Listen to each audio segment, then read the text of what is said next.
Meus amores, a gente continua aí nosso conteúdo em torno do imperialismo. Aí nós temos uma amostra, né, o globo na mão, né, e essa mão simboliza os impérios, né, praticamente dominando aí dentro da globalização dos mercados, dominando aí alguns países, principalmente alguns aí países imperialistas vão dominar ex-possessões, outras potências imperialistas nem tanto, né, vão realmente conseguir possessões que nem eram delas, né?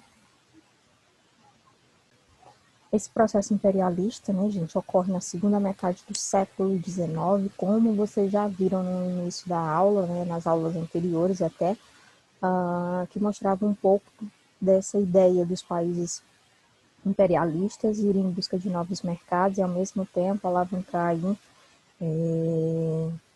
os seus mercados em torno da matéria-prima. Além de eles levarem seus próprios mercados para que nesses países, nessas chamadas possessões, eles conseguissem aumentar o seu poderio de mercado, fazer com que essas potências comprassem os produtos pelo qual eles produziam, né?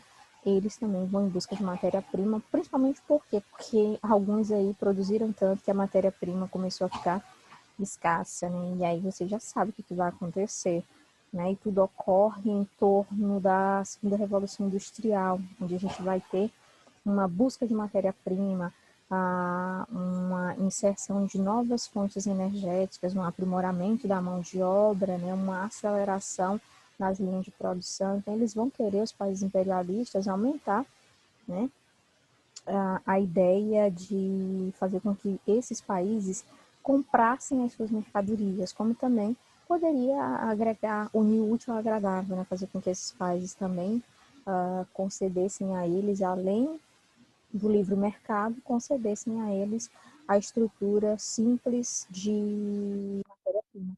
E aí surge a ideia da missão civilizatória, como se esses países imperialistas, né, fossem superiores aos países do qual eles vão se apoderar no fenômeno nacionalista, com aquela ideia de nação, onde eles, as mega outras potências europeias, incluindo aí os que não são da Europa, o Japão, os Estados Unidos, vão com essa ideia de serem superiores e que essas outras nações precisam passar por um fenômeno de culturalização, né, inserção aí naquela ideia europeia, aquele conceito eurocêntrico, onde o fardo simplesmente do homem branco seria justamente esses povos, como se na verdade o homem branco levasse esses povos nas costas. Esses povos, né, principalmente os africanos, foram que levaram ao longo dos séculos o homem branco nas costas, né? E aí a gente tem a ideia do darwinismo social, que é baseado na teoria da evolução de Darwin. Só que Darwin dizia uma coisa que eles desviaram, tá, gente? Dentro desse conceito de uma nova interpretação, para tentar fazer de uma forma explicativa, tentar consolidar uma ideia de que eles estavam certos, que as nações imperialistas estavam certas. Aqui nasce mais ainda uma ideia racista, né, de supremacia racial. E eles vão se basear na questão do Charles Darwin. Só que Charles Darwin, gente, ele falava a questão da teoria das espécies, que só as espécies fortes elas sobrevivem, mas aqui não estava se referindo à espécie humana no sentido mesmo propriamente da palavra, como se os seres humanos não fossem iguais. Darwin não falava sobre essas espécies. Darwin inclusive, ele analisava espécies animais. E aqui utilizam esse conceito do darwinismo, né, que naquela época era o darwinismo mesmo, aí aqui colocam o darwinismo social para colocar na cabeça das pessoas de que só vão sobreviver os mais fortes. E quem são os mais fortes? Claro, a galera que nasce dentro dessas nações capitalistas, das nações europeias. Então, os mais fracos ficam no meio do caminho. Então, para não ficar no meio do caminho, tinha que idealizar aquele conceito próximo dos países imperialistas, aumentar sua produção, ter uma produção mais criativa, procurar um enriquecimento, qualificar a mão de obra do trabalhador, sabe aquelas ideias bem capitalistas mesmo, ligadas justamente a essas nações que queriam ganhar mais e mais e mais dinheiro? Pois é. E agora a gente fala das formas de domínio, né? Direta, indireta, e aí a gente tem, no caso dos Estados Unidos, que foi totalmente indireta, como a gente já tinha explicado. A direta, os agentes foram diretamente nesses países, ou seja, os países imperialistas foram diretamente nos países para ocupá-los, ocupando muitas vezes diversos cargos. É o caso aí da Inglaterra na Índia. Já indireta se deu nos Estados Unidos, porque os Estados Unidos não entrou, não dominou os governos das nações ali da América, mas, no entanto, proporcionou uma inclusão de um conceito americano na cabeça, principalmente dos latino-americanos, desse ideal americano de vida, né? Desde as multimarcas, desde o conceito americano de vida, desde a questão do cinema, como se tudo dos Estados Unidos fosse melhor do que, né, desses países da América Latina. E principalmente porque houve uma absorção muito grande, né, desse fenômeno imperialista nessas nações. Houve uma ideia muito grande de superioridade americana aos países da América Latina. Mas também, quem é culpado por esse processo, né, são os próprios latino-americanos, que inseriram também dentro da sua cultura que os hábitos americanos são superiores, que a forma americana de viver são superiores, brasileiro que, em vez de andar com bandeira do Brasil, anda com bandeira dos Estados Unidos, em vez de estar praticamente idealizando um conceito, né, de pátria, idolatra a pátria americana, a começar principalmente de líderes políticos que deveriam não estar idolatrando nações imperialistas. O Brasil faz tudo o inverso, né? E aí a gente tem as diferenças entre colonialismo e neocolonialismo, tá, gente? Colonialismo, capitalismo comercial é a ideia de mercado, aumentar o livre mercado, os principais objetivos, buscar também especiarias e vender essas especiarias, né, produtos tropicais, e busca também de metais preciosos. E isso ocorre principalmente no continente, né, americano. No caso do colonialismo, ele se dá muito mais assim, gente, aqui na nossa América. Por quê? Por conta de uma ideia colonial dos Estados Unidos de supremacia, né? De ideia de superioridade. Essa ideia americana, né? De ser superior à nossa. E aí a gente tem a expansão impulsionada pelo Estado. Essa expansão impulsionada pelo Estado, ela está ligada ao conceito industrial. Quanto mais o modelo americano produzia, mais o modelo americano vendia suas marcas para os países da América. E esses países da América acabavam também legitimando uma linha de produção estadunidense, uma linha de produção americana, aumentando também suas produções, ao mesmo tempo que começaram a vender os produtos americanos internamente. O Brasil passa a vender vários produtos também americanos, tá? E aí, isso é legitimado em torno da ideologia, né? Ideologia com conceitos, e depois entra aí a ideia da fé, né? Por causa da religião, porque a América inteira é cristã, sendo que a América do Norte é protestante, e da América Central até a do Sul é cristã, católica e evangélicos também da linha protestante. Mas os Estados Unidos é uma linha protestante um pouco mais diferente dessas linhas que existe, por exemplo, na América Latina. O neocolonialismo, a diferença, né? Em vez do capitalismo comercial, que é no colonialismo, mercantilismo, no neocolonialismo, gente, preste atenção, o colonialismo, ele é muito ligado ao período das colonizações, século XVI, XVII. Já o neocolonialismo, gente, tem muita ideia legitimada aí do século XIX. Por exemplo, quando a gente fala ideologia legitimadora, fé católica, porque no processo do colonialismo houve a indução, né, do cristianismo católico. Depois é que a gente vai ter uma dissidência, depois da Reforma Protestante, que vão chegar inclusive na América do Norte e vão espalhar também um conceito diferenciado do cristianismo, né, no caso lá o protestantismo. O neocolonialismo, gente, já é mais recente, as características são um pouco diferentes, porque no colonialismo a gente estava numa era mercantilista, no neocolonialismo a gente já está num capitalismo extremamente industrial, com busca simplesmente de aumentar as finanças dos países que pertencem a esse bloco. Os principais objetivos, né, aumentar os mercados consumidores, aumentar as linhas de produção, conseguir fornecedores de matéria-prima, ou seja, porque os países produziam tanto que chegou um momento que eles não tinham mais matéria-prima e precisavam dessa matéria-prima. Busca aí de colônias para um excedente populacional, principalmente por quê? Porque as populações dessas regiões produtoras, né, industriais, cresceram muito e aí desajustou o sistema social. A gente vai ver desigualdade, a gente vai ver violência, né, um desajuste social, justamente ocasionado porque nem todo mundo que foram para os grandes centros durante a Revolução Industrial conseguiu emprego, e quem não consegue emprego muitas vezes vai dormir, na rua, aí a gente tem um índice de marginalização na sociedade inglesa muito grande. E aí, por conta disso, também os países da Europa vão passar por essa transformação, vão também, essa revolução vai chegar nos países europeus, e é por conta dessa chegada dos países europeus que a gente também vai ver esse fluxo migratório nesses países. E cada país tentando proteger o seu mercado, mas ao mesmo tempo que tentava proteger o seu mercado, tentava expandir suas linhas de produção. Por quê, professora? Porque cada um está brigando entre si aí para ver quem é a maior potência, né, gente? Aí é briga de forma individualizada. Quais são os países que vão ser afetados nesse fenômeno neocolonialista? Os países mais frágeis, né, gente? Que são os países, alguns, não são todos não, alguns países da África, da Ásia e da Oceania, né? Nós vamos ter uma expansão impulsionada por uma ideia de mercado, ideia de poder, ideia de aumentar as suas finanças, e aí impulsionada simplesmente por uma burguesia, que já é uma classe extremamente ligada à questão comercial. Então, quanto mais eu comercializo, quanto mais eu vendo, mais eu quero vender. Quanto mais eu estou vendendo, mais eu tenho que produzir. Por quê? Porque eu só vendo se eu tiver no meu estoque. Para eu ter no estoque, é necessário que eu produza, e para eu produzir, eu preciso de matéria-prima. Para eles conseguirem, né, os êxitos, eles vão analisar essa missão civilizatória, né, a ideia do homem branco que leva essas civilizações aí nas costas, a ideia de que o homem branco é superior.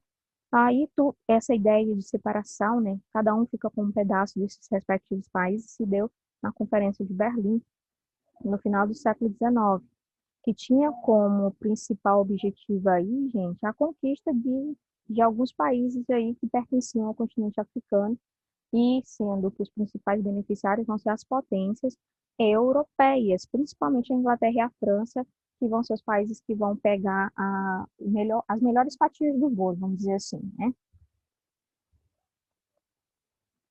Aí a gente tem o mapa. Quando a gente fala dos Estados Unidos, né, a gente está falando de uma área que é nossa. Lembra da doutrina Monroe, América para os americanos? A gente vai ter uma ideia do Colorado Roosevelt ou a política do Big Start. Se não for na base do diálogo, vai ser a força. E aí, diante dessa ideia, né, os Estados Unidos acabam intervindo nos países da América Latina. Durante esse processo, né, nós vamos ver na América Latina a difusão desde o século XIX até o século XX de uma cultura americana muito grande. E aí os Estados Unidos se envolver, né, em várias ditaduras que vão ser iniciadas na América, como também vai estar envolvida em guerras, justamente para manter aquela linha imperialista de que na América quem manda é quem? Os Estados Unidos. Aí nós vamos ter a Guerra Hispano-Americana, nós vamos ter a Emenda Platt em Cuba, no qual, né, eles fizeram um acordo com o governo cubano para ter o direito de intervenção estadunidense aí na ilha. Por que eles fazem essa Emenda Platt? Porque eles ajudaram, olha aí como são as coisas, né? Eles ajudam Cuba a se libertar do domínio espanhol, mas depois que eles ajudam, eles querem algo em troca, ou seja, eles entram em acordo com Cuba para manter também, né, uma base de Guantánamo e o direito de intervir no território sempre que necessário. Beleza. Aí nós vamos ter o governo cubano, depois a gente vai iniciar uma grande ditadura de Fulgêncio Batista, e depois é que a gente vai ter consolidado aí a Revolução Cubana. Mas até lá, os Estados Unidos vai ter uma grande inserção dentro de Cuba e dos mercados de Cuba, justamente porque precisa, né, de Cuba para manter a sua base. Em 1898, a gente vai ter a anexação à ilha de Porto Rico, também nos Estados Unidos, aí no meio das confusões na América Latina e sempre por trás dessas confusões. Os Estados Unidos aí vai obter os territórios no Pacífico, como o Havaí. Aí o aluno vai perguntar, professor, o Havaí, gente, o Havaí era um território, vamos dizer assim, que ainda vivia um regime parecido com a monarquia. Não era uma monarquia 100%, mas não era dos Estados Unidos, tinha um governo centralizado, era tudo mesmo como uma monarquia. E depois de muita confusão, de muita luta, que os Estados Unidos vão anexar o Havaí, porque não tem como o Havaí resistir, né, as tropas estadunidenses.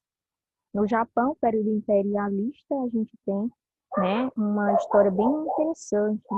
O Japão ele vai permanecer durante muito tempo isolado, mas aí, quando de repente chegam os cristãos, aí vai levar 35, 37 mil japoneses à morte, porque os japoneses professam fé diferente, né? Os japoneses são shintoístas, budistas, taoístas, e aí o Japão, ao longo dos anos, devido a essa ideia, né, o Japão vai acabar assimilando e prestando atenção que o conceito ocidental é muito ligado às linhas cristãs, e vale ressaltar que o Japão, durante muito tempo, ficou sozinho, né? Até 1648, o Japão vai fechar os seus portos para evitar, gente, um maior contato com o mundo ocidental. Para isso, o Japão, em vez de ir para frente, dá um passo para trás, porque volta ali como se estivesse na Idade Média, vivendo aí um regime de feudalismo. E vale ressaltar que a gente está no Japão aqui em 1648, Idade Moderna. Então, a gente vê um feudalismo e é uma característica da Idade Média, né?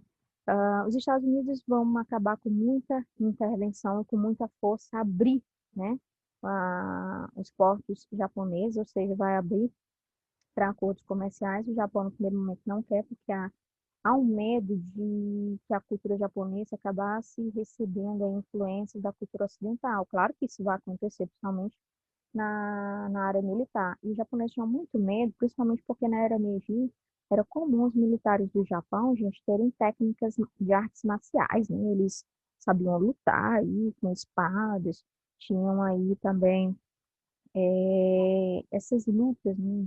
Vamos dizer assim, Kung Fu, que mais? Essas artes marciais aí. Então, o cara que era militar, além de saber lutar por espada, ele tinha que saber alguma outra arte, uma arte aí, né, de luta. Vamos supor, vamos supor aí o judô, né? Mas não era só o judô, não. Todas essas artes aí. Então, no geral, o cara que fosse pertencer à ala militar do Japão tinha que saber lutar com espadas e ter conhecimento pelo menos de uma arte aí, né, marcial. É despertado aí um forte nacionalismo após a abertura dos portos. Por quê? Porque os Estados Unidos abre os portos, mas aí o Japão também, com essa abertura dos portos, fica com raiva, né? Porque ao abrirem os portos de uma forma, foi diplomático. Foi, mas é uma diplomacia forçada, né? E aí o Japão começa a se preparar, né, justamente para mostrar um nacionalismo, ou seja, nossa nação tem que estar voltada com os interesses da gente, não com os interesses externos. Aí, dentro do Japão, nós vamos ter a união de todos os clãs, que antes eram rivais, para tentar expulsar esse conceito ocidental de dentro do país, né? Aí o imperador, ele vai acabar vencendo esses embates, né? E aí a política japonesa, em 1868, começa a se voltar ao fenômeno industrial, crescendo a passos largos no sistema de modernização, sistema também educacional, e aí esse Japão vai ficar conhecido como Era Meiji, então uma era de expansão comercial, uma era de industrialização, uma era de transformações sociais, uma era de transformação no exército, né? E aí a gente vai ter, depois de uma rápida ascensão industrial, nós vamos ter também uma política imperialista do Japão sobre a China, que vai querer dominar a China, principalmente anexando o território da Manchúria, o território da Manchúria que a China acreditava como sendo dela. E aí a gente vai ter a Primeira Guerra em 1904, que é a Guerra Russo-Japonesa, onde nessa guerra aí, né, envolvendo os russos, justamente envolvendo questão de territórios, né? O Japão vai vencer e vai dar a vencer da Rússia, tá, gente? Que naquela época, né, tinha muito poder militar, né? O Japão vai vencer e assinar o Tratado de Portsmouth, né? E nesse tratado aqui a gente percebe que há toda uma imposição do sistema para o grande desenvolvimento do Japão e o imperialismo do Japão naquela região. A gente tem aí a resistência ao imperialismo, a chamada Guerra do Ópio, e nessa Guerra do Ópio, nós vamos ter aí, gente, além entre 1841 e 1842, que é aquela guerra onde, por motivos de dominação da Inglaterra, como vai ser muito difícil dominar a China, os ingleses acabam absolvendo aí dentro para os chineses, né, um grande consumo de ópio, ou seja, droga a população, quando a população estiver toda drogada, é mais fácil dominar. E aí a gente vai ter, né, o vício vai se disseminar na China, e aí quando os chineses perceberem, né, alguns já estão dominados. E a partir desse momento, né, quando o vício se disseminou entre a população, as autoridades chinesas começaram a proibir esse comércio, né, porque elas perceberam que esse comércio era danoso para a população, tá? aprender uma carga da Inglaterra, como esse ópio era muito caro, os ingleses vão exigir uma indenização, só que aí vai ter treta, porque a China não vai querer pagar. As consequências vai ser a abertura dos portos chineses, né? A gente vai ter aberto a assinatura do Tratado de Nanquim, onde os 5 portos chineses vão ser obrigados a abrir ao livre mercado, mesmo que eles não quisessem, eles acabaram se abrindo, abolindo aí as chamadas fiscalizações dos chineses dentro desses portos, entregando, por exemplo, a ilha de Hong Kong aos ingleses. E a partir desse momento, os ingleses passam a ter domínio na ilha de Hong Kong, onde vai ter o pessoal de Hong Kong vai ter toda uma influência da língua inglesa, do sistema capitalista, o modelo educacional vai ser em inglês.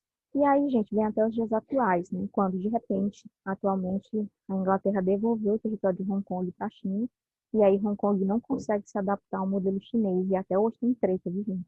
Tem treta, porque a China ela quer impor o seu modelo chinês dentro do território de Hong Kong, e, no entanto, Hong Kong não aceita. Aí fica aquelas disputas, né? Eles vão às ruas protestar, estudantes também, porque os estudantes tinham uma grade curricular que era muito ligada ao modelo educacional, né, da Inglaterra. E, de repente, todo esse modelo educacional tem que ficar alinhado agora com o modelo educacional chinês. Imagina na cabeça do estudante como isso ocorre, né?